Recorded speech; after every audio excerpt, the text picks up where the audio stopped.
Imagine só em um belo dia de um verão você acordar e descobrir que um ministro do Supremo Tribunal Federal ou um aliado do presidente Lula está literalmente bloqueado do mundo, sem acesso a contas bancárias lá fora, proibido de pisar em vários países e, de repente, visto globalmente como uma persona non grata. Parece roteiro de série, né? Pois existe uma lei feita especialmente para isso. E acredite, ela já virou pesadelo de poderosos e também de grandes nomes, personalidades da política brasileira. O nome dela? Lei Magnitsky. Você pode pensar na Lei Magnitsky como uma espécie de um botão de bloquear nas redes sociais. Só que, no lugar de tirar alguém do seu feed, você tira a pessoa do mapa mundial das finanças e das relações internacionais. Não importa se é presidente, juiz ou empresário, se entrar na mira, vai ficar isolado. Mas é importante que a gente se pergunte, o que é a Lei Magnitsky? Muita gente tem ouvido falar sobre essa Lei Magnitsky, mas muitas pessoas não sabem o que é e não sabem quais são as suas implicações. E no nosso vídeo de hoje é sobre isso que nós vamos falar. O que é a Lei Magnitsky? Quais são as suas implicações? Quais são as consequências das pessoas que serão sancionadas por essa lei? A partir de agora nós vamos falar sobre isso e você é meu convidado especial. Se você não me conhece, meu nome é Adalex Góes, eu sou um jornalista que transformo notícias e informação em opinião com um único propósito: ajudar você que está do outro lado a sair dessa bolha. E tudo que produtores de conteúdos pedem é que você faça o seguinte: nesse exato momento, é só dar uma curtida aqui embaixo. E você também pode comentar. Você sabe as implicações da Lei Magnitsky? Você sabe se ela será aplicada aqui no Brasil? E quem poderá ser sancionado por essa lei? Claro, não esqueça de se inscrever no canal e compartilhar esse vídeo com pelo menos 3 amigos seus, tá bom? Vamos lá, vamos falar então sobre o assunto principal de hoje. Criada nos Estados Unidos para punir autoridades responsáveis por corrupção pesada ou então por violações de direitos humanos, essa lei foi adotada por países como Canadá, Reino Unido e membros também da União Europeia. Um exemplo real da aplicação da Lei Magnitsky, ela já teve, por exemplo, oligarca russo perdendo iates e fortunas da noite para o dia. Já teve autoridade chinesa impedida de viajar para o Ocidente e proibida de abrir até uma conta simples em dólar. Tá bom, Adalex, mas falando aqui de dentro, se alguém for sancionado com essa lei, quais são as implicações para o Brasil, por exemplo? Bem, agora trazendo isso para o nosso cenário. E se ministros do STF ou aliados poderosos do Lula virarem então alvo da Lei Magnitsky, o que aconteceria de prático? Bem, inicialmente o congelamento de bens no exterior. Imagina aí, um juiz ou um político sem acesso às suas contas, imóveis ou investimentos em qualquer lugar que não seja o Brasil.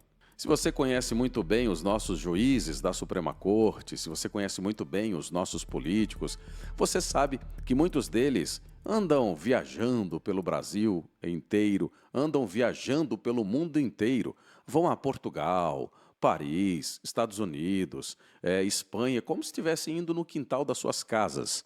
No entanto, com a aplicação dessa lei, automaticamente essas pessoas vão perder toda essa possibilidade que eles têm.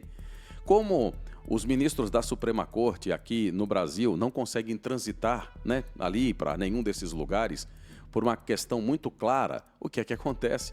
É que a grande maioria dos brasileiros não gosta da forma como esses ministros têm tratado e têm tomado as suas decisões, mas eles tinham a liberdade de andar pelo mundo inteiro, ganham muito bem, têm muita grana, então poderiam transitar tranquilamente pelo mundo. Mas aqueles que forem sancionados pela Lei Magnitsky perderão esse privilégio. Eles serão praticamente assim refugiados internacionais. Há um outro aspecto que pesa bastante, que é a exposição global e o isolamento. Como num jogo de xadrez, basta uma peça ser retirada para o tabuleiro inteiro se desestabilizar. E é mais ou menos o que está já acontecendo aqui na Suprema Corte Brasileira. Sobretudo o ministro Barroso, que de fato tem obras acadêmicas, é um escritor, frequentemente vai aos Estados Unidos para dar palestras e tal. e sempre teve uma preocupação muito grande com a sua reputação. O ministro Barroso certamente é segundo informação dos bastidores, que mais tem sentido essa pressão, que mais tem sentido a possibilidade de não ir mais para os Estados Unidos. E, de fato, essa primeira medida já foi tomada. Alexandre de Moraes, o ministro Barroso e Gilmar Mendes já tiveram seus vistos cancelados, a exemplo também do Procurador-Geral da República, o Gonê. Entrou também nessa aí o ex-presidente do Senado, que é o Rodrigo Pacheco. Mas há outras consequências e consequências maiores até do que essas que nós temos comentado até agora. Essa movimentação funciona como uma espécie de um efeito dominó. A primeira peça cai e, de repente, diplomatas precisam apagar incêndios. Empresas estrangeiras passam a desconsiderar investimentos. E, naturalmente, a imagem do Brasil lá fora vira sinônimo de instabilidade. Lembre-se, já aconteceu com autoridades da Venezuela, da Rússia, da China e até com líderes africanos. Todos eles viraram exemplo do que acontece quando o mundo resolve bloquear de verdade quem viola regras globais. Então perceba que não é só a aplicação dessa lei, não tem um efeito só puramente individual, né? Você tem também todo o tabuleiro ali envolvido nesse processo. Por isso, nada melhor do que a gente refletir um pouco. A lei Magnitsky não derruba governo sozinha, mas naturalmente ela isola, ela pressiona, ela manda um recado claro. Até quem está no topo do poder pode ser retirado do jogo internacionalmente se passar dos limites. Agora, naturalmente, eu quero ouvir de você. Se essa lei atingir ministros e aliados poderosos aqui, o que vai mudar no tabuleiro do Brasil, hein? Você acha que os ministros, os demais ministros da Suprema Corte vão recuar?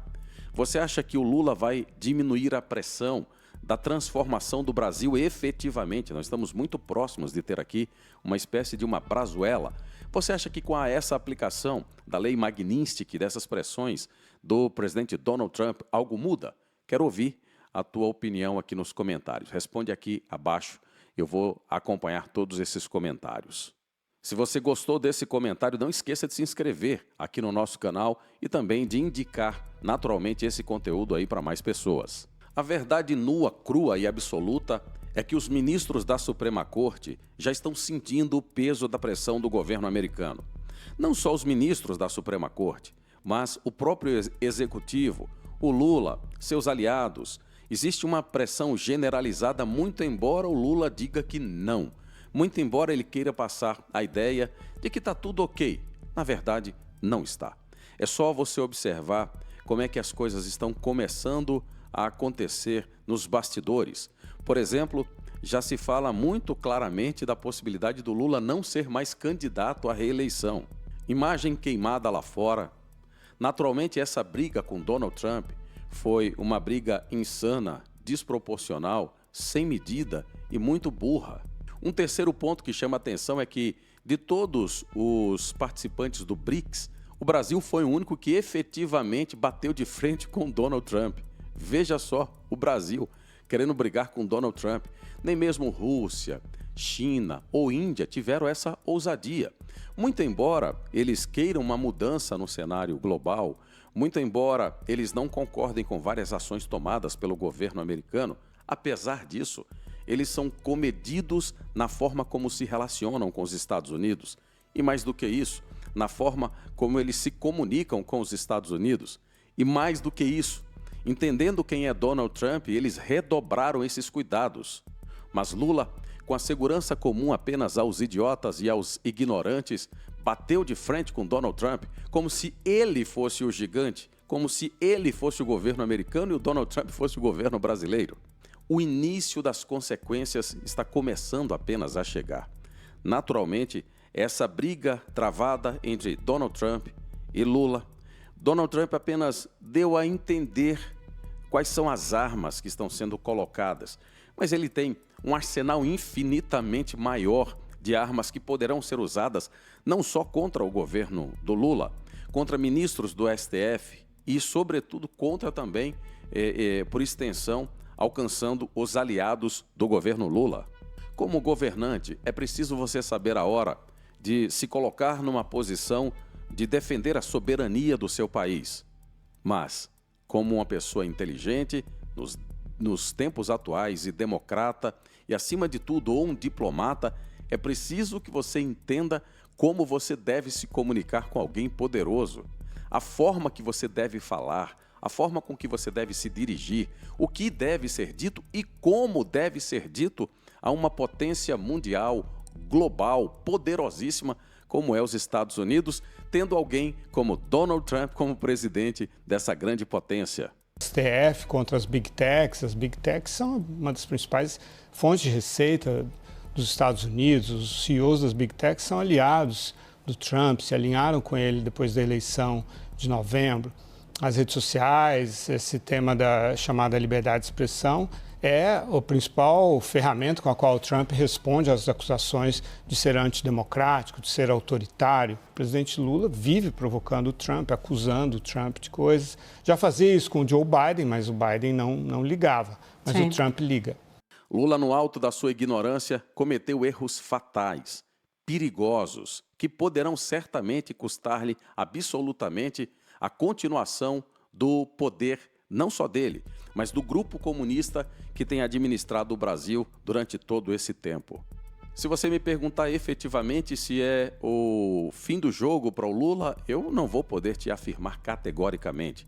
Mas o que posso te dizer categoricamente é, nessa briga, nesse formato em que Lula resolveu bater de frente com uma pessoa tão poderosa como é o Donald Trump, que hoje tem nas suas mãos a gestão, instrumentos, né, com uma maior potência mundial, na verdade é uma atitude insana, burra e suicida.